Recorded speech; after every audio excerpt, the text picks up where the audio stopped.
수험생 여러분 안녕하십니까? 부동산 세법 강의하는 김석입니다. 어떻게 여러분들 시험 잘 치셨습니까? 어쨌든 정말 한 해 동안 고생 많으셨고요. 좋은 결과 있으신 분들한테는 정말 다시 한번 축하드린다라는 말씀 드리고, 혹시라도 또 결과가 저 하신 분들은 힘내시고요. 다시 또 시작 도전하시면 가능합니다. 자, 물론 또 요 기출문제 강의를 듣는 분 중에는 또 새로 시작하시는 분들도 계실 겁니다. 자, 관련해서 우리 요 32 부동산 세법 기출문제 해설을 하도록 하겠습니다. 이번 시험은 뭐 제가 총평에서도 얘기했다시피 대략 한 3문제에서 한 4문제 정도가 좀 난이도 있는 그런 문제들이 출제가 됐습니다. 다만 이제 나머지 문제들은 문제 지문 좀 길긴 했지만 우리가 평상시 학습했던, 또 제가 뭐 최종 핵심 정리 특강이라든가 이런 문제풀이 때 풀어드렸던 그런 내용의 유사한 문제들도 좀 있었습니다. 다만 이제 시험장에서 여러분들 긴 지문에 얼마나 당황하지 않고 접근하셨느냐에 따라서 이제 결과가 좀 달라졌을 것 같은데요. 자, 어떤 문제들로 구성이 됐는지를 한번 살펴보도록 하겠습니다. 자, 그러면 자세한 부분들은 문제 풀어나가면서 또 논점 설명을 드리도록 하겠습니다. 자, 먼저 우리 세법은 25번 문제부터 출발을 합니다. 네. 자, 그럼 여기 보시면은 이제 제가 그 색깔을 좀 칠해놓은 게 있어요. 틀린 것은이라고 돼 있는데, 제가 문제 풀면서도 항상 문제 푸실 때는 틀린 것은, 옳은 것은 동그라미를 꼭 쳐놓으셔야 돼요. 그렇지 않고 문제 풀다가 정작 틀린 걸 찾아야 되는데 옳은 걸 찾고, 옳은 걸 찾아야 되는데 틀린 걸 찾는 그런 오류를 범할 수도 있거든요. 그래서 좀 색깔 좀 칠해봤습니다.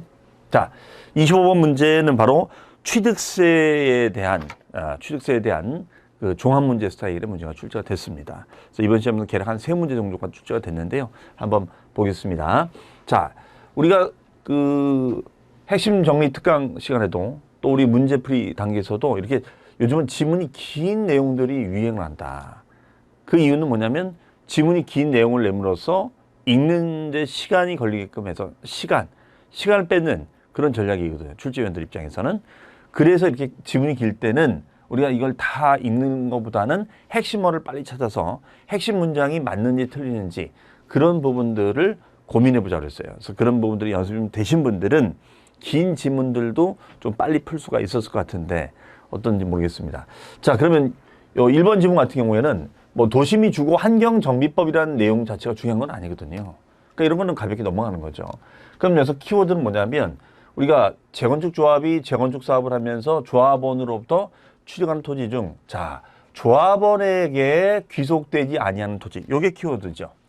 그러면 귀속되지 아니한 토지 같은 경우에는 우리가 체크를 받아야 된다고 그랬잖아요.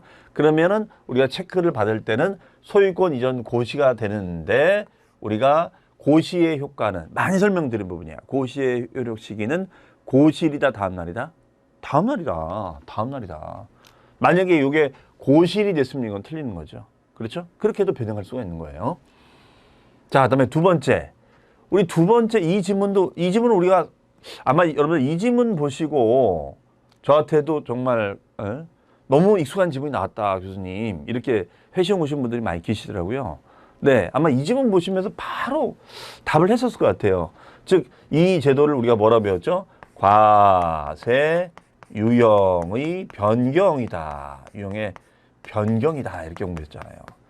그럼 유형의 변경이 뭐였어요? 이렇게 취득하고 나서 중과세 대상이 되거나 비과세 감면되고 나서 과세 대상이 되었을 때는 우리가 소유권 변경 신고를 하도록 돼 있었죠. 그럼 변동 신고는 해당 취득한 날로부터 60일까지 우리가 신고하고 납부한다. 중과세를 정해서. 자, 근데 항상 조심할 게 뭐였냐면은 이미 납부한 세액에서 가산세 포함이다, 제외다. 제외죠, 제외. 포함이 아니었었잖아요. 제외잖아요. 그러니까 이거 출제됐었던 지문이거든요. 이거를 또 낸 거야. 그렇죠? 이렇게. 그래서 우리가 기출문제를 풀어보는 게 되게 중요한 거거든요. 자, 그래서 이 문제는 금방 여러분들이 접근을 했을 거라고 추정을 합니다. 네. 자, 그래서 2번이 이제 틀린 지문이 되겠고요. 그 다음에 3번 지문 보겠습니다. 3번 지문. 이건 제가 이론 강의 때 뭐라고 설명을 드렸냐면 이에는 이, 눈에는 눈. 기억나십니까? 이에는 이, 눈에는 눈.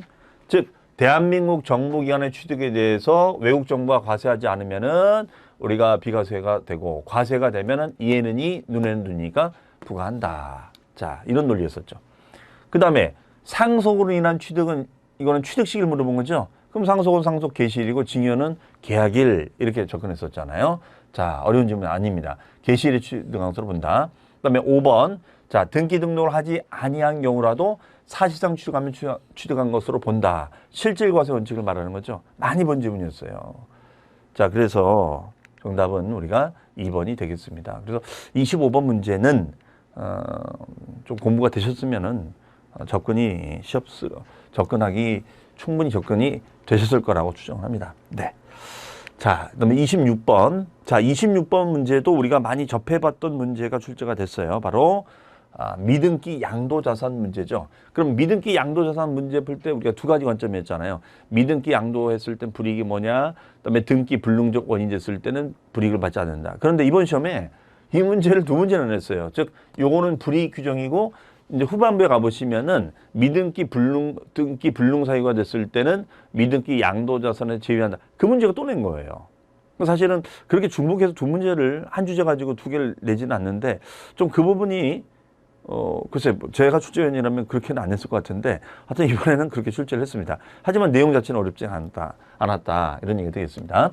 자, 그러면 미등기 양도자산을 상가 건물의 양도에 관한 내용으로 옳은 것을 모두 고른 것은, 자, 그 다음에 여기 분명히 단서조항에 미등기 양도 제외자산이 아니라고 단서조항을 달았죠. 그러면 이제 불이익을 묻는 거잖아요. 그러면 미등기가 되면 양도 속세세율은 기억, 최고 세율 나오죠? 몇 프로예요? 100분의 70, 70%가 나오잖아요. 그렇죠? 그 다음에 이제 각종 공제 혜택을 못 받죠? 그래서 니은, 장기 보유 특별 공제 적용이 배제가 되고, 그 다음에가 리을의 기본 공제도 배제가 됩니다. 그래서 얘는 결론이 뭐냐면 양도 차익에서 각종 공제 적용을 받지 못하는 거잖아요. 각종 공제 규정을 적용받지 못하는 거야. 그렇죠? 그럼 이 상태에서 몇 프로? 70%가 된다. 이런 얘기잖아요. 그럼 양도차익이 1억 원이 되면 1억 원의 70%면 얼마예요? 7천만 원이 되는 거죠. 그러면 필요경비 계산공제 적용은 받을 수 있느냐? 필요경비 계산공제 적용은 받을 수가 있죠. 이건 받을 수 있잖아요. 적용이 배제가 되지 않죠. 이건 받을 수 있죠. 이거는 우리 많이 썼잖아요. 즉 저율의 계산공제를 받는다. 차익 계산할 때. 그래서 우리가 미등기일지라도 취득 당시 기준시가에다가 원래 3%가 되는데 계산공제는 미등기가 됐을 때는 몇 프로? 0.3% 된다. 이게 포인트가 되는 거죠. 자, 이해되시죠? 자, 이 얘기입니다. 그러니까 디귿만 빼놓고는 나머지는 다 옳은 그런 지문이 되겠습니다. 자, 그다음에 요즘 유행하는 문제가 이렇게 박스를 주고 우리가 골라봐라. 제가 요 마지막 최종 정리 문제 특강에서도 이런 박스형 문제를 많이 냈어요, 사실은. 그래서 올해도 그걸 예상했는데 역시 그 예상은 벗어나지 않고 출제가 됐습니다. 자, 정답은 2번이고요. 그다음에 27번 문제로 갑니다. 27번 문제는 역시 취득세 납부 문제가 되겠습니다. 자, 옳은 것을 찾는 거죠. 종합문제 스타일로 출제됐네요. 1번 많이 본 지문이죠. 즉 토지 지목을 사실상 변경했다. 농지를 대지로 변경했다. 그럼 변경하면 무슨 취득? 간주 취득. 그러면 간주 취득이 됐으니까 변경으로 하면 가액의 증가가 일어나잖아요. 그러면은 취득으로 보지 아니한다. 본다가 되죠. 그렇죠? 네, 평행 지문이었고요. 그다음 이제 요 부분이 이제 여러분들이 이게 뭔가 했을 수도 있는데요. 요거는 사실은 이거 있잖아요. 특정 상속인이 당초 상속분을 초과하여 취득했다. 벌써 여기서 이제 어떤 단어가 떠올라야 되냐면 우리가 이런 거 있었잖아요. 제가 설명드릴 때, 자, 상속을 받았는데 형의 지분은 6, 동생의 지분은 4, 등기를 마쳤어요. 그런데 등기라는 효력이 다 발생이 됐는데 왜 형은 지분이 많은 거야? 그래서 지분을 달라고도 할 수 있다고 그랬죠. 그래서 5대5로 만약에 지분을 조정해 주게 되면은 어떻게 한다? 이거는 지분 1을 넘겨준 거다. 그럼 이거는 징여로 보거든요. 그러나 우리가 이 지분 조정된 것이 지금 여기 나온 것처럼 상속 회복 청구소에 의한 법원의 확정 판결로 인한 이런 불가피한 사유로 인해서 지분 조정이 된 것은 징여로 보면 돼야 안 돼요. 당연히 상적으로 생각하면 아니라고 했었죠. 그 문장이에요. 그 문장. 그래서 이 경우에는 상속분이 감소한 상속인으로부터 증여받아 취득항소를 본다. 이 문장 잘못됐죠. 이 문장이 맞으려면은 이게 없어야 되죠. 이게 없어지고 우리가 등기에서 지분 조정했다. 이런 말이 나와줘야 되거든요. 이해되시겠죠? 네. 자, 그 다음에가 3번. 우리가 직계존속과 교환했다. 그럼 이게 바로 뭐였냐면 배우자나 직계존비속이 취득하면은 뭘 보죠? 증여로 보잖아요. 증여로 보는데 다만 객관적 원인에 따라 취득했을 때는 유상취득으로 본다. 이거잖아요. 그런데 여기에 보니까 교환 거래가 있었어요. 그렇죠? 권리 이전이나 행사의 등기 또는 등록이 필요한 부동산을 교환했다. 그럼 교환 거래는 무상이 유상이에요. 유상 거래죠, 이거는. 무상이 아니죠. 그렇죠? 자, 그래서 X가 됐습니다. 자, 그다음에 4번입니다. 4번 뭐라고 돼 있냐면 이렇게 돼 있죠. 증여로 인한 승계 취득의 경우에 등기 등록을 하더라도 우리 지금 문제 풀 때 많이 봤어요. 실제 나왔었고 해당 취득 물건을 등기 등록하더라도 효력이 생겼단 말이에요. 이미 등기 효력이 생겼는데 우리가 공정증서가 작성이 돼서 계약 해제해도 이거는 무효가 아니에요. 이건 이미 효력이 발생됐기 때문에 이거는 취득으로 보지 않는다. 아니요. 말이 안 되는 거야. 그럼 이 문장이 맞으려면 어떻게 돼야 돼요? 등기 등록하지 않고 우리가 취득일로부터 60일까지 공정증서가 들어가면 합의서가 들어간 거니까 계약 해제를 인정해서 우리 없던 일로 해요. 그러니까 취득한 것을 보지 않는다가 되겠죠. 그래서 우리 문제 풀 때 이런 문장 조심하자고 그랬잖아요. 그렇죠? 자, 그 키워드를 집어냈다면 이 4번도 여러분들이 해결하지 않았을까 예상을 해봅니다. 그 다음에 사실 이 부담부 중에 정말 너무 많이 받지 않습니까? 제가 우리 최종 핵심 문제 특강에서도 제시했던 질문이죠. 그대로 나왔네요. 그렇죠? 네, 부담부 중이요. 부담부 중에 중요하다. 강조 많이 했었죠. 역시 기대를 저버리지 않고 출제를 했습니다. 그러면 우리가 부담부 증여에서는 항상 조심할 게 그냥 부담부 증여가 되면은 부담부 증여가 되면 우리가 채무를 인수하게 됐을 때는 채무 상당 부분은 유상으로 보자. 근데 항상 볼 게 우리가 요 지문이 배우자나 직계존비속인지를 잘 봐야죠. 만약에 배우자나 직계존비사라고 단서 조항이 주어지면 어떻게 돼요? 이 채무는 의심해서 모두 증여로 보게 되는 거죠. 하지만 뭐라고 써놨어요? 증여자가 배우자 또는 직계존비속이 아닌 그렇죠? 요걸 봤었어야죠. 아닌 경우 증여자의 채무를 인수하는 부담부 증여니까 정상적인 부담부 증여가 된 거야. 맞죠? 그러니까 이 경우에는 부동산 등을 유상으로 취득한 것으로 본다가 되죠. 자, 정리되셨나요? 자, 따라서 정답은 5번이 되겠습니다. 자, 28번으로 갑니다. 자, 28번 문제는 여러분들이 항상 난감해하는 세율. 자, 역시 세율 문제가 나왔는데 다만 우리가 취득세 세율, 그 다음에 등록면허세 세율, 재산세 세율, 종부세 세율, 양도세 세율인데 이번엔 재산세 세율 문제를 냈습니다. 자, 그리고 세율 문제를 내면서 토지 구분 내용을 알고 있는지를 물어봤죠. 다만 토지 구분은 거의 매년 출제됐는데 토지 구분 문제로 냈다기보다는 토지 구분과 관련한 세율 문제를 냈네요. 그렇죠? 자, 그러면 그래서 이거는 정확한 암기가 안 되면 좀 어려울 수 있었던 그런 문제였습니다. 자, 지방세법상 다음에 적용되는 재산세 표준세율이 가장 높은 것은 단 재산세 도시지역부는 제외하고 지방세 관계법에 의한 특례는 고려하지 않는다. 자, 그러면 종합합 과세표준이 1번 5천만 원인 종합합산 과세 대상 토지. 자, 종합합산은 나대지 등이 무슨 토지였었죠? 비삼용 토지. 그래서 우리는 종 2, 5 기억납니까? 종 2, 5 0.2에서 0.5%. 그럼 5천만 원이면 최저세율인 0.2%가 나오거든요. 그 다음에 2번 과세표준이 2억 원인 별도 합산 과세 대상 토지. 별도 합산 과세 토지는 어떤 거였었죠? 건물에 딸린 토지. 건물이 없지만 영업용 부지로 활용되는 토지. 그럼 얘는 뭐였죠? 별리사였었죠. 그래서 0.2%가 되겠죠.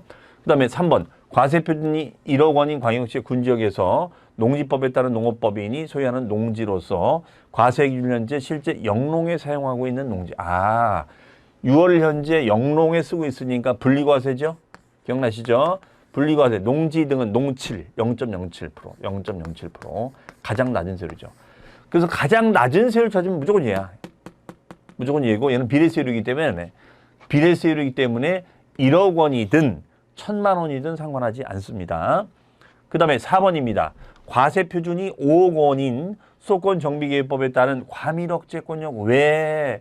자, 과밀억제권역이 되면 중과가 되잖아요. 근데 외의 읍면지역의 공장용 건물. 자, 일반 건물은 건이호 0.25% 되겠죠. 0.25%. 그러면 지금 이 선상에선 얘가 제일 높네요. 그렇죠? 그 다음에 과세표준이 1억 5천만 원인 주택. 별장은 제외. 왜? 별장은 우리가 별사 4%죠. 별장이 나왔으면 얘가 제일 높겠죠.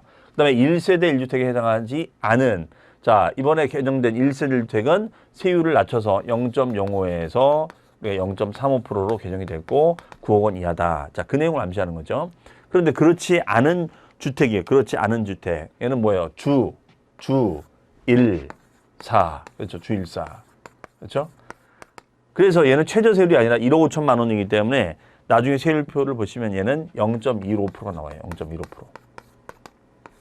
어쨌든 요 구조를 좀 정확하게 암기되신 분들은 이걸 답으로 했을 것 같은데 좀 세율이 기억이 안 난다거나 가물가물했을 때는 이 문제가 상당히 난이도 있게 느껴진 문제죠. 이건 뭐 암기가 돼 있어야 되는 거니까 뭐 이해하고 자시고 하는 문제가 아니었었죠. 어쨌든 자, 맞으신 분들은 축하드리고요. 자, 틀리신 분들은 어쨌든 그런 부분이 애로사항이었을 거다라고 생각합니다. 자, 정답은 4번이 되겠습니다. 그다음에 29번 문제입니다. 자, 29번 문제는 재산세 문제가 역시 출제가 됐어요. 종합문제 스타일로 출제가 됐습니다. 자, 틀린 것은 29번 문제 지방세법상 재산세에 관한 설명으로 틀린 것은 단 주어진 조건 외에는 고려하지 않는다. 그런데 1번 지문 보시면 요 1번 지문은 많이 본 지문 아니세요? 네. 이거 우리 문제 풀 때 많이 봤어요. 토지, 건축물, 주택에 대한 과세표준은 어떻게 한다? 토지에 대한 재산세 과세표준은 건축물이나 주택에 대한 재산세 과세표준은 뭐라고요? 시가표준액에 그렇죠. 공정시장가격비를 곱하여 산정한 가격으로 한다. 완벽하죠? 이 경우 토지 건축물은 뭐예요? 100분의 70. 만약에 주택이었으면 100분의 60. 그렇죠? 자, 그 다음에 2번. 지방자치단체가 1년 이상 공용으로 사용하는 재산. 즉, 남의 사유재산을 우리가 만약에 무료로 쓴다. 그러면 무료로 쓰는 와중에 재산세를 부과하는 건 안 맞잖아요. 따라서 이때는 우리가 부과하지 않지만 만약에 유료로 사용할 때는 사용료를 받는 거니까 이런 경우에는 재산세를 부과를 해줘야겠죠. 네. 그래서 무료인지 유료인지 보자고 그랬었죠. 자, 그 내용 출제됐습니다. 그 다음에 3번 재산세 물납 신청. 자, 우리 물납 문제도 풀어봤는데 재산세는 물납을 신청합니다. 여유 있게 신청하고 빨리 허가내주자. 그래서 우리가 신청 허가 조건인데 이걸 물어보는 거죠. 그러면 신청받은 시장구청장이 물납을 허가한다. 이해되시죠? 허가하는 경우에 물납을 허가하는 부동산의 가액은 물납 허가일 현재 여기서 문장 비틀었네요. 시가로 평가하는 건 맞는데 자, 우리 재산세는 판정 기준일이 몇 월 며칠이에요? 6월 1일. 그렇죠. 6월 1일. 많이 얘기했잖아요. 6월 1일. 이거를 떠올렸더라면 그렇죠? 자, 그래서 이 지문도 우리가 유사 문제로 풀어봤던 그런 내용의 지문이 나왔습니다. 자, 그다음에 4번입니다. 주택이 토지와 건물의 소유자가 다를 경우. 이 지문도 우리 문제 풀면서 제가 핵심 정리 특강 때 또 문제 풀 때 풀어드렸던 내용 그대로 나왔어요. 자, 그러면 주택 같은 경우는 뭐라고요? 주택은 우리가 주택에 따른 건물과 대지가 있다면 요 건물 부분과 요 대지 부분에 대해서 따로따로 과세하는 것이 아니라 구분 과세하는 것이 아니라 합산해서 과세한다. 맞아요? 합산해서 0.1에서 0.4%로 과세한다. 이렇게 했었죠. 그래서 해당 주택에 대한 세율을 적용할 때 해당 주택의 토지와 건물의 가액을 어떻게 하여? 합산한 과세표준의 주택의 세율을 적용한다. 정리되셨죠? 네. 자, 그 문제가 나왔네요. 그 다음에 5번. 5번도 우리 문제 풀이 때 많이 봤던 거예요. 즉, 이게 바로 뭐예요? 세부담의 상한. 세부담의 상한 문제 냈네요. 그대로. 그럼 세부담의 상한은 어떻게 정리가 돼 있어야 됩니까? 그렇죠. 토지와 건축물은 150%를 초과하지 아니한다. 요 내용이잖아요. 단 주택의 경우에는 주택 가액에 따라 105%, 110%, 130%를 초과하지 아니한다. 요 지문이죠. 그러면 3억 이하까지는 105%, 3억 초가 6억 이하가 됐을 때는 110%가 된다. 그리고 우리가 6억 초과 할 때는 130%. 그러면 지금 이 물건이 어떻게 돼 있어요? 5번.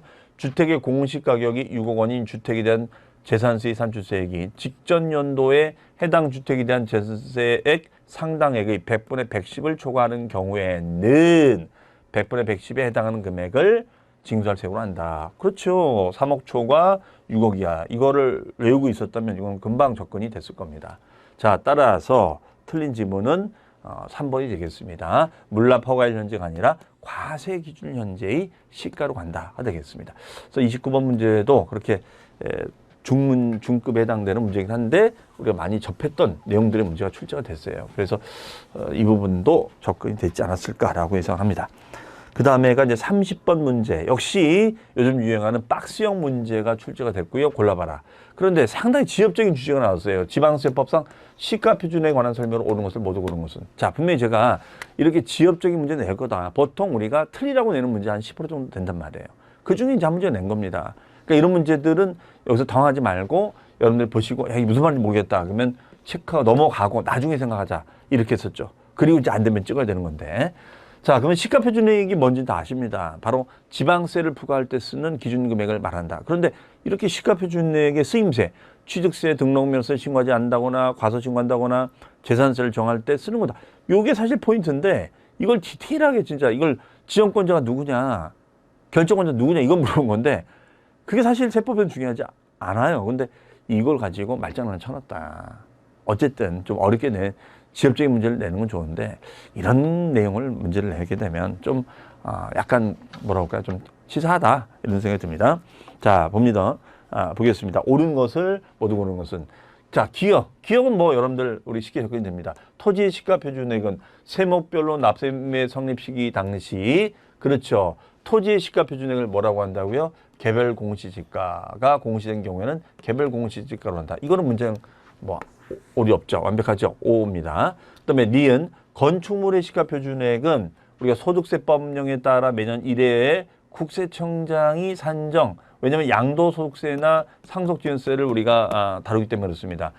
고시하는 건축물 신축 가격 기준액에 행정안전부 장관이 정하는 기준까지 좋아요. 그런데 사실 근데 어떻게 보면은 이런 요걸 가지고 우리가 요걸 보면은 우리가 시가표준은 지자체장이 정한다. 이제 요걸 알고 있는지를 물어본 건데요.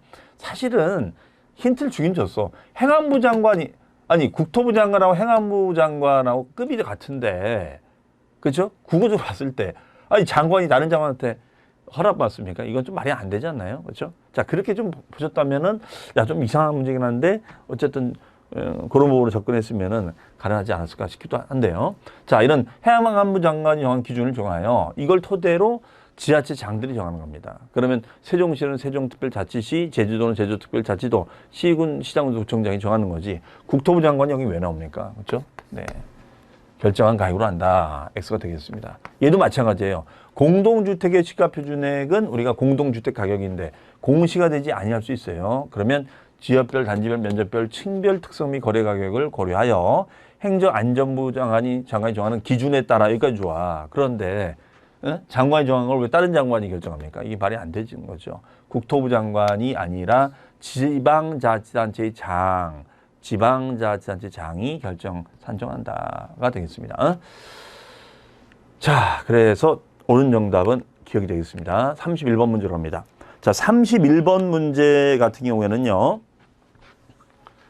이 문제 같은 경우는 요 지문은 짧아요. 그런데 문제 지문이 좀 길죠. 그리고 요즘 유행하는 문제가 제가 이거 최종 정리할 때도 요즘은 사례를 주고 이 중개 사례를 주고 이거를 분석할 줄 아느냐 이런 식의 패턴 문제로 지금 바뀌어가고 있어요.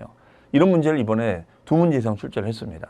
그러니까 평상시 이런 거를 좀 생각하면서 문제 푸신 분들은 문제 지문은 어렵게 보이지만 정답은 굉장히 의외로 간단했다. 자, 그러면 제가 결론부터 보자고 그랬어요. 지방세법상 등록면허세 관한 설명을 옳은 거 찾는 거예요. 옳은 거. 자, 그리고 이제 보자 이거죠. 사실관계는 거저 개인 을은 갑이 소유한 부동산 시가 6억 원. 여기서 시가 6억 원 전혀 의미가 없는 자료입니다. 세금 매길 때 시가로 매긴 적 없어요. 시가 6억 원에 전세기한 2년. 자, 여기까지는 그냥 전세를 말하는 거야. 근데 키워드 전세 보증금 3억, 전세 계약을 체결하고 전세권 설정 등기, 이게 키워드죠. 전세권 설정 등기를 했다는 것이구나. 이 상황에서의 등록면허세 문제를 물어보는 거예요. 그러면 어떤 단어가 떠올라야 되냐. 첫 번째, 전세권 설정이잖아요. 말소가 아니라. 그러면 이때는 납세문자가 뭐가 된다? 전세권자가 되는 거죠. 전세권자. 그리고 두 번째 계산은 어떻게 돼요? 어떻게 되겠냐. 전세권 설정이니까 전세 금액에 대하여 곱하기 0.2%가 되는 거죠. 왜냐하면 우리가 갑구가 있고 을구가 있는데 얘는 을구상이니까 0.2%잖아요. 이게 핵심 포인트예요. 그러면 자, 옳은 거. 그러면 납세무자를 물어보는데 전세권자잖아요. 그러면 여기서 거주자 개인 을은 갑이 소유한 부동산. 그럼 전세권자 누구예요? 누구긴? 4번의 납세무자 을이지. 을이 전세권자죠. 그렇죠? 자, 그래서 정답은 4번이 옳은 질문이 되는 겁니다. 그 다음에 과세표준 6억 원이다. 아니죠. 전세금액이잖아요. 3억 원이 돼야겠죠.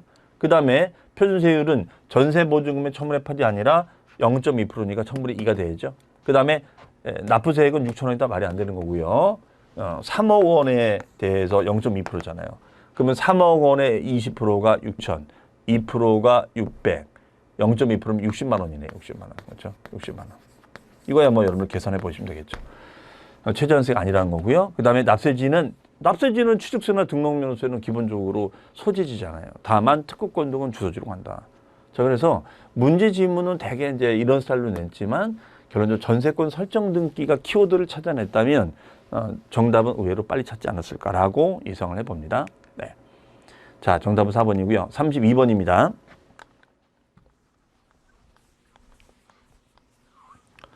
자, 32번 문제를 가보시면은, 자, 이럴 때는 얘도 마찬가지예요. 이것도 이 분석을 잘해야 되는데, 자, 이랬을 때는 갑 그리고, 그 다음에 을 그리고, 그렇죠?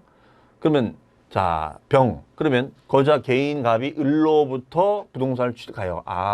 을, 갑, 이렇게 되는 거네요. 보유하고 있다가 병에게 양도하였다. 지금 요 그림을 그리고 생각해야죠. 그러면 갑의 부동산 관련 조세인 납세에 관한 설명으로 틀린 것은 단 주어진 조건 외에는 고려하지 않는다. 이렇게 이제 어떤 상황을 주고 해석을 해봐라. 이런 문제를 낸 거예요. 그러면 1번, 갑이 을로부터 증여받은 것이라면, 자, 증여로 일한 거잖아요. 증여. 그러면 증여로 일한 거니까 여러분 어떻게 되겠습니까? 증여는 취득세 시기가. 그렇죠. 취득하는 납세매 성립 시기를 물어본 건데, 취득하는 때다. 그러면 증여에 취득하는 때가 언제예요? 계약일이죠. 그 계약일에 취득세 납세만 성립한다. 그렇죠? 그 다음에 2번. 갑이 을로부터 부동산을 취득하고 재산세 과세 기준일까지, 그렇죠? 6월 1일까지 등기하지 않았다. 면 재산세 관련하여 을은 부동산 소재지 관할 지방자치단체 장에게 소유권 변동 사실을, 그렇죠? 신고할 의무가 있다. 그러면 신고는 언제까지였죠? 6월 1일 플러스 10일까지. 그럼 이런 경우에는 사례를 집어넣으면 되죠. 예를 들어서 5월 28일 날 잔금은 치렀는데 아직 등기는 안 넘어갔다. 그럼 매도인과 매수인이 있다면 이거 누가 내야 돼요? 그렇죠. 등기 기준으로 판단하지 말고 얘는 잔금 기준으로 판단하자. 그러면은 28일 날 잔금이 넘어갔으니까 28일부터 매수인 거잖아요. 그러니까 이때는 누가 되겠습니까? 이거 변동 사실을 변동했으니까 신고해야죠. 그럼 신고는 누가 하겠어요? 당연히. 공무상의 소유자가 을이니까 이 사람 명의돼 있으니까 이 사람이 해줘야 되는 거 아니겠어요? 그래서 을은 신고할 의무가 있다가 되겠죠. 자, 그 얘기죠. 그다음에 3번입니다. 갑이 종합부동산세를 신고 납부 방식으로 납부하고자 하는 경우 과세표준과세액을 해당 연도 12월 1일부터 15일까지, 그렇죠? 납기는 12월 1일부터 15일까지 관할 세무서장에게 신고하는 때 확정이 되느냐. 자, 신고하는 때 종합부동산세 납세는 확정이 되느냐. 자, 이거 있었죠? 종합부동산세는 원칙은 정부부가다. 다만 신고를 허용해 줍니까? 그럼요. 신고 허용해 준다고 그랬잖아요. 그러니까 신고를 통해서도 확정이 될 수가 있겠죠? 네. 그 다음에 4번. 갑이 을로부터 부동산을 40만 원에 취득하였다. 그러면 등록면허세 납세가 있느냐? 있죠. 있죠. 네. 자, 그 다음에요. 5번입니다. 5번. 양도소득세의 예정신고만으로 갑의 양도소득세 납세가 확정되지 아니한다. 자, 우리 양도소득세는 신고를 통해서 확정할 수 있잖아요. 그렇죠? 만약에 신고를 통해 확정했는데 그 신고가 잘못됐을 땐 가산세를 물죠. 그러면 예정 신고를 만약에 여러분들 안 해요. 그러면 가산세 있어요, 없어요? 있죠? 있잖아요. 그러니까 얘도 예정 신고도 확정력이 있어야겠죠. 왜냐면 안 하면 가산세가 있어요. 그럼 확정력이 없다면 신고 안 한 것이 확정력이 없다면 그러면 신고 안 했다고 해서 가산세를 부과할 필요가 없는 거죠. 그렇죠? 자, 그래서 이런 페인트 모션을 취한 거다. 자, 정답은 5번이 되겠습니다. 확정되지 아니한다가 아니라 확정된다가 되겠습니다. 네. 자, 그렇게 우리가 찾으시면 되겠고요. 그 다음에가 이제 33번 문제로 갑니다. 33번. 33번 굉장히 지금 지문 긴데 좀 난이도 있는 주제 문제가 나왔어요. 자, 문제 지문도 길고 그 다음에 해당 지문도 길고요. 자, 갑니다. 33번으로 갑니다. 33번. 네, 33번. 거주인 개인 갑은 국내 주택 두 채, 다가구주택이 아니다. 자, 집이 두 채. 그 다음에 이제 상가 건물 한 채를 갖고 있어요. 상가 건물 한 채. 그렇죠? 자, 집이 두 채 및 상가 건물 한 채를 가지고 있다. 갑의 2021년 귀속 재산세 및 종합부동산세에 관한 설명으로 틀린 것은, 자, 재산세와 종합부동산세를 비교한 내용이죠. 단, 갑의 주택은 종합부동산세법상 합산배제주택에 해당하지 아니하며 지방세관계법상 재산세 특례 감면은 없다라고 되어 있습니다. 네. 자, 그러면 이제 가보겠습니다. 1번, 갑의 주택에 대한 재산세. 많이 본 지문이죠. 집이 여러 채 있을 때는 주택별로 표준세율을 적용한다가 되겠죠. 그렇죠? 그 다음에 2번, 갑의 상가 건물에 대한 재산세는 시가표준액에, 그렇죠? 법령이 정하는 공정시장가액비를 곱하여 산정한 가액을 과세 표준으로 하여 비례세율로 과세한다. 자, 그러면 건물이니까 어떻게 돼요? 시가표준액에다가 공정시장가액비를 70%가 되고 세율은 건물이니까 건이요 0.25%가 된다. 그럼 0.25%는 비례세율 맞잖아요. 그러니까 이렇게 표현할 것을 이제 이렇게 표현할 수 있다는 거죠. 이것도 사실 많이 풀어봤던 지문입니다. 자, 3번입니다. 갑의 주택분 종합부동산세 결정세액은 주택분 종합부동산세액에서 주택이 공시가격 합산액에서, 그렇죠, 6억 원 기억하시죠? 6억 원에다가 종합부동산세 공정시장가액비율을 곱하기 재산세 표준세율의 식에 따라서 산정한 우리가 재산세액을 공제하여 계산한다. 이렇게 표현되어 있습니다. 자, 그러면 이 내용은 이거거든요. 우리가 종합부동산세는 기준금액이 6억이잖아요. 그러면 이 6억을 초과한 부분에 대해서 이미 재산세를 냈고 또 종합부동산세를 내기 때문에 이중과세를 방지하기 위해서, 위증과세를 방지하기 위해서 이 재산세 냈던 거는 차감을 시켜준다. 이런 논리였었어요. 그러니까 이 그림을 글로 쓰면 이렇게 된다는 거예요. 그래서 여러분들이 이 생각을 하신 분들은 이 문장을 이 무슨 말인가 해석할 수 있었을 텐데 이것만 봐갖고는, 그렇죠? 자, 그러면 아니 당연히 종부세니까 종부세 공정시장가액비율 아니야? 아니죠. 자, 이거는 재산세분을 뺀다는 거잖아요. 그럼 이미 기납된 재산세를 빼려면은 어떻게 돼요? 우리가 재산세에 해당되는 세율을 붙였다는 거니까 재산세를 뺀다는 거니까 당연히 그 비율도 종부세가 아니라 재산세를 따라가야죠. 그렇죠? 자, 그러니까 요 초과된 금액에 대해서 재산세를 냈으니까 재산세 세율을 매겨야 되지 않겠어요? 그래야지 이 말이 되지. 여기다 종부세 세율을 매기는 건 말이 안 되는 거고. 그러면 재산세 세율이니까 비율도 그렇게 맞춰줘야겠죠. 그렇죠? 자, 그 내용을, 그림을 이렇게 산식으로 표현한 거다라고 보시면 되겠습니다. 자, 3번 틀렸고요. 그 다음에 4번, 갑의 상가 건물. 자, 이건 평행 지문이죠. 건물은 종합부동산세가 나와야 안 나와요? 과세하지 않죠. 5번, 갑의 주택에 대한 종합부동산세는 갑이 보유한 주택의 공시가격을 합한 금액에서. 그렇습니다. 종부세니까 6억 원을 공제한 금액에 공정시장가격비를, 그렇죠, 올해 개정됐죠. 개정상 물어본 거죠. 100분의 95를 곱한 금액 0보다 작은 경우는 0으로 하고 과세 표준으로 하여 누진세율로 과세한다. 예, 누진세율이 우리가 0.6에서 우리가 3% 되는데 조정지역의 2주택자가 됐을 때는 어떻게 된 겁니까? 1.2에서 6%가 된다. 올해 요 개정된 거죠. 이게 다 누진세율로 되지 않습니까? 그렇죠? 자, 그리고 다만 여기서 이제 이런 생각할 수 있어요. 아니 교수님, 법인은 최고세율 3% 6%니까 얘는 비례세율 아닙니까? 라고 생각할 수가 있을 거예요. 그런데 그럴 줄 알고 여기 출제원이 보니까 개인갑이라고 했네. 개인갑. 만약에 개인자가 빠져버리면 이 지문은 요건 이의신청 대상이 될 수가 있어요. 왜냐하면 여기는 비례세율이거든. 이해되시겠죠? 자, 그래서 그런 부분을 봤으면 됐는데 만약 못 봤다면 법인도 있는 거 아니야? 법인은 이거 누진세율이 아니잖아. 이렇게 접근해버리면 또 5번을 답을 할 수도 있었겠죠. 그렇죠? 자, 정답은 3번이 되겠습니다. 34번입니다. 자, 종합부동산세법상 1세대 1주택자에 관한 설명으로 옳은 것은, 자, 이번에도 1세대 1주택 문제가 올해 개정된 내용으로 출제가 됐습니다. 역시 예상을 했는데요. 출제를 했네요. 자, 옳은 것은 1번 과세 기준 현재 1인과 그 배우자만이 공동으로, 그렇죠, 공동으로 1주택을 소유하고 해당 세대원 및 다른 세대원이 다른 주택을 소유하지 아니한 경우 신청하지 않더라도 공동명의 1주택자를 납세협력한다? 아니요. 우리 공동명의, 그러니까 이게 뭐였죠? 공동명의가 부공동명이 되면 1세대 1주택자의 혜택을 볼 수 있다.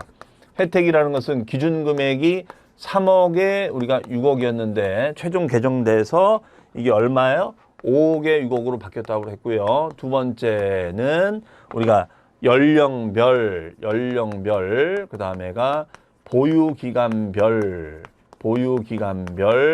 세액공제를 받을 수가 있습니다. 요 조항이거든요. 이해되시겠죠? 자, 그러면 이 경우에는 이거는 신청사항이지 그냥 무조건 해주는 게 아니었죠. 자, X가 되겠고요. 자, 설사 1번이 헷갈렸다 하더라도 이거는 사실은 여러분들 이거는 옳은 거 아니겠어요? 아니, 국가등록문화재를 종부세를 부과하겠습니까? 그렇죠? 종부세 혜택을 줬지? 그러니까 내 자가집이 있고 문화재가 있다. 그러면 얘는 제외시켜주고 1세대 1주택으로 1세대 1주택으로 봐줘야죠. 그렇잖아요.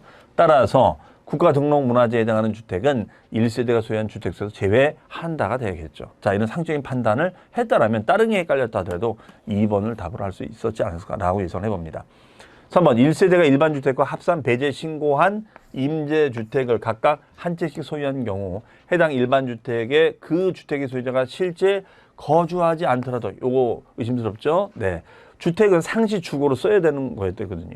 근데 상시 주거로 쓰지 않는데 혜택을 준다? 말이 안 되겠죠. 1세대 1주택에 해당한다? 아니요. 네.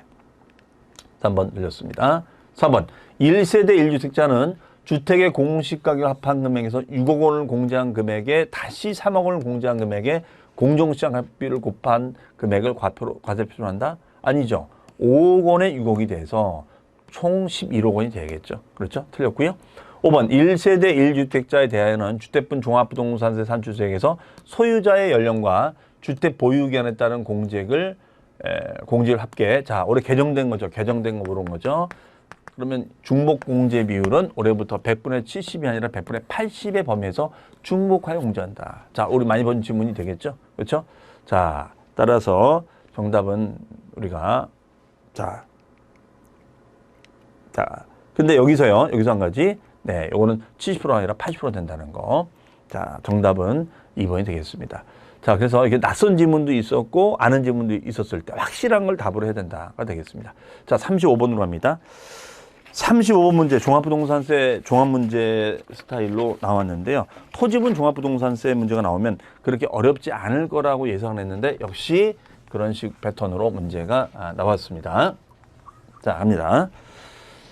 자, 35번 2021년 귀속 토지분 종합부동산세 관한 설명으로 옳은 것은 단 감면과 비과세와 지방세 특례제한법 및 조세 특례제한법은 고려하지 않는다. 그렇죠? 1번입니다.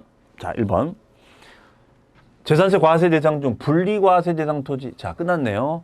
자, 농지나 공장 용지 등의 분리과세 대상 토지는 종합부동산세 과세 대상이다 아니다. 아니다. 그렇죠?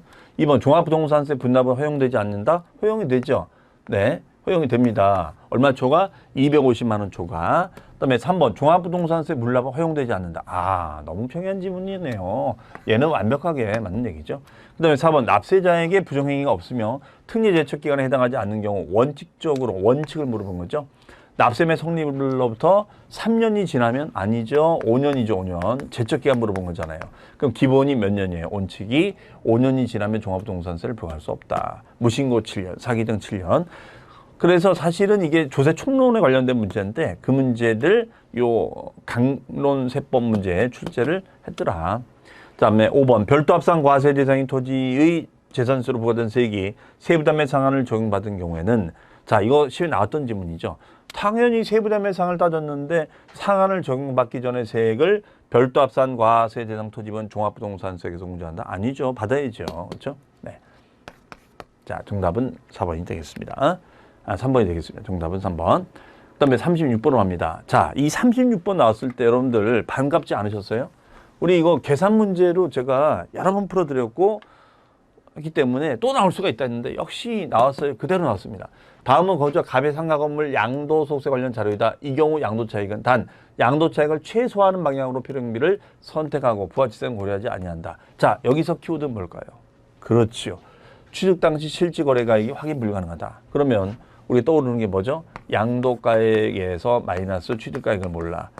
그러면 뭐예요? 매매사례, 감정가, 그 다음에 환산가인데 매매사례가나 감정가란 말이 없죠. 주어진 자료 외에는 고려하지 않는다고 그랬으니까 없다.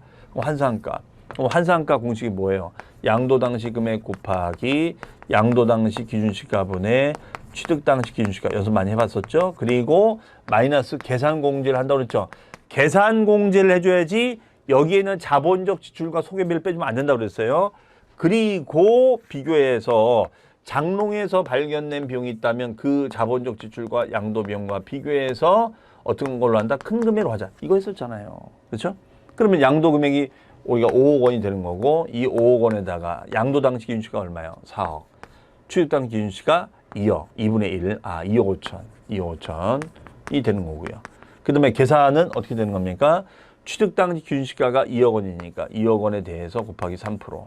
그러면 얘는 600이 되는 거죠. 그럼 2억 5천 600이 되는 겁니다. 그렇죠? 그런데 2억 5천 6백이 되는 건데 장롱에서 발견된 비용이 2억 6천 원, 2억 6천이 있어. 2억 6천. 자, 숫자만 바꿔줄 출제가 됐습니다. 그럼 둘 중에 비교해서 큰 거니까 2억 6천. 그럼 5억에서 2억 6천을 빼줘야겠죠? 그럼 얼마 나와요? 그렇죠? 정답은 2번에 2억 4천이 나오죠. 자, 우리 많이 풀어봤던 문제 숫자만 바꿔서 출제가 됐습니다. 자, 그다음에 37번입니다. 양도 또는 취득시기. 이것도 거의 우리가 풀어봤던 문제 스타일로 비슷하게 유사하게 출제가 됐습니다. 자, 소득세법상 양도소득세 과세 대상 자산의 양도 또는 취득의 시기로 틀린 것은 자, 1번입니다.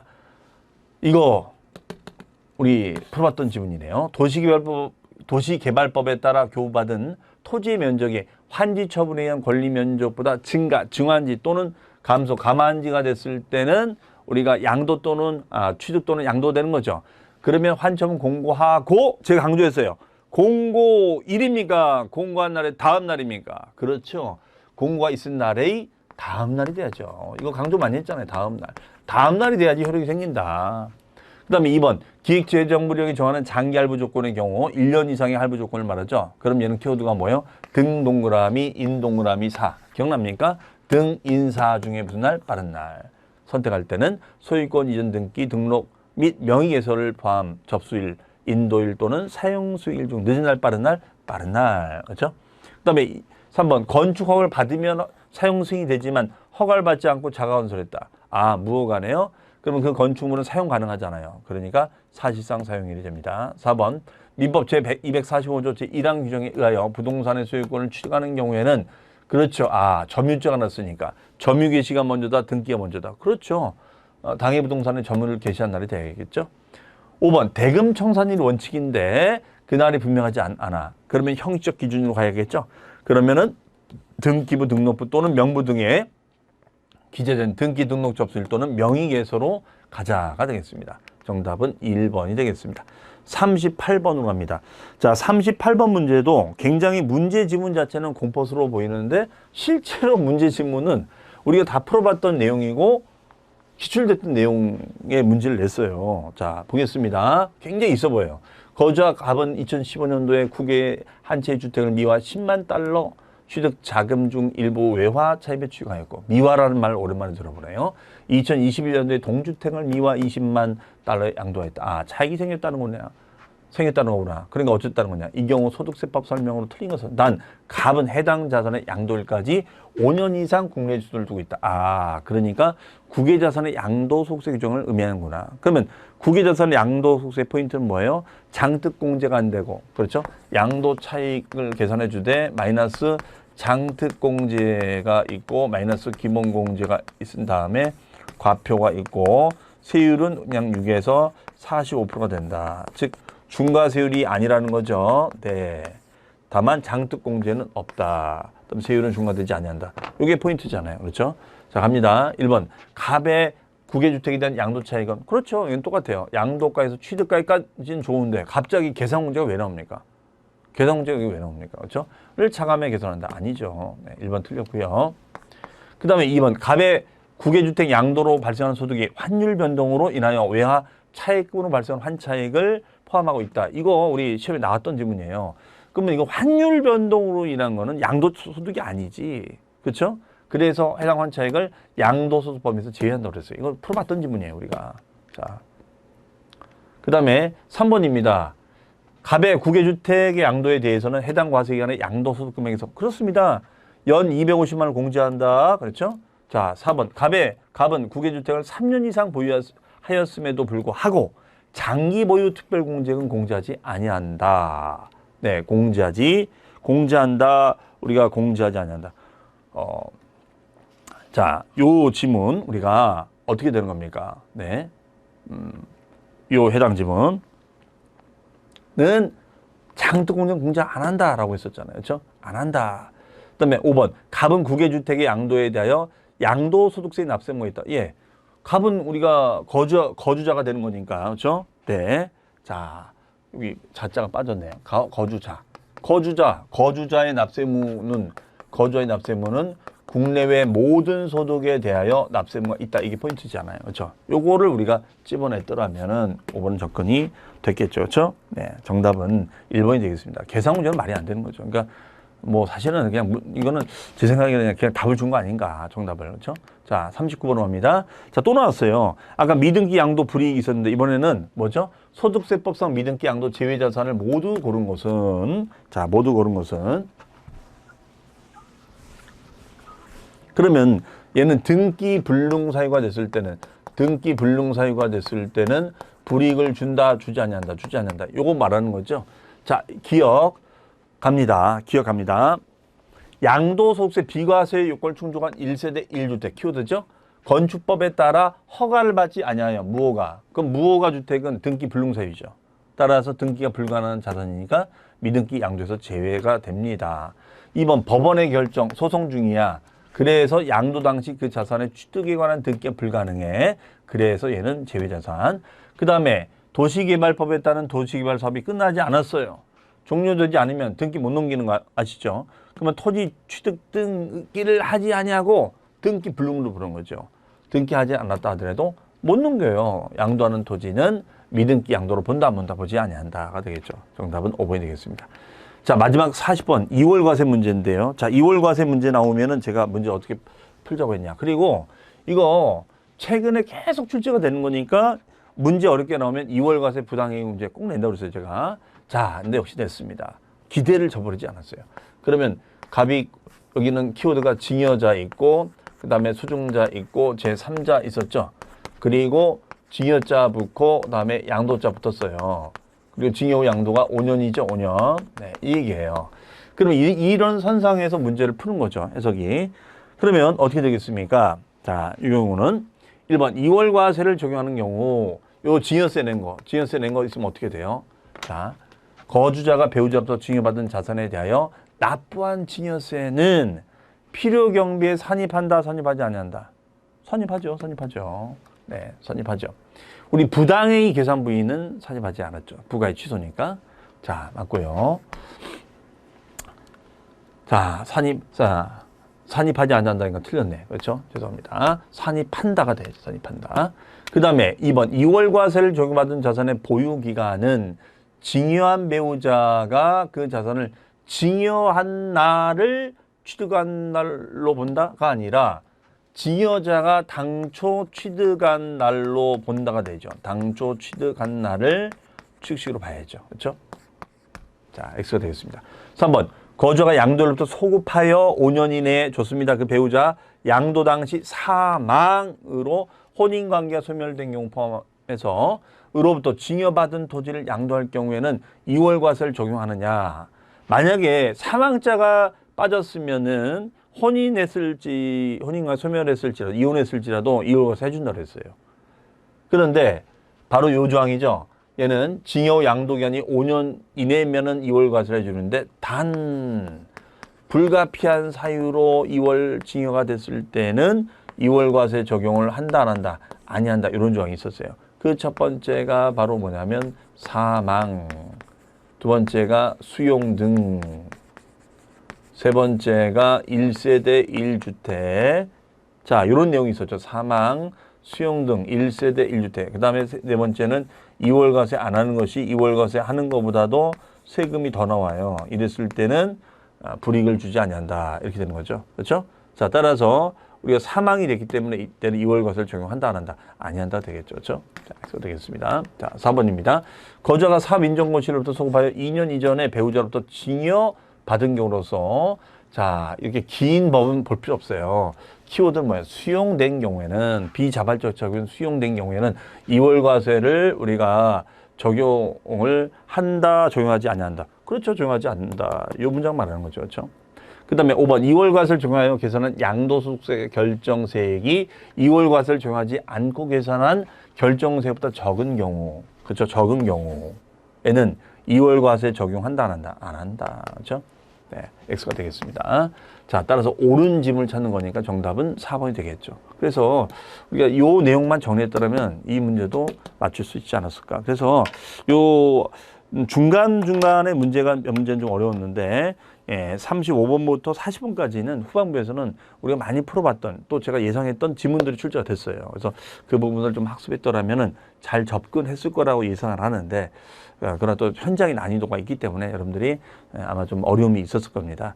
자, 어쨌든 간에 여러분들 잘 풀어내셔서 좋은 결과가 있었다면 다시 한번 축하드리고요. 혹시라도 지금 애매하게 되신 분들은 좀 마음이 졸으시겠지만은 좀 여유를 가지시고요. 좀 그동안 공부하시나 이것저것 개인 일도 못 보셨을 텐데 좀 휴식을 취하시면서 여러분들 또 설계를 하시기 바랍니다. 자, 어쨌든 시험 치르시느라 너무 고생 많으셨고요. 다음에 새롭게 준비하신 분들은 차후에 지금 이 문제를 봐도 이게 무슨 말인가 할 겁니다. 좀 공부가 되신 다음에 이 문제를 같이 또 풀어보시면 좋을 것 같습니다. 자, 오늘의 기출문제 해설 강의는 여기서 마치도록 하겠습니다. 수고 많으셨습니다. 감사합니다.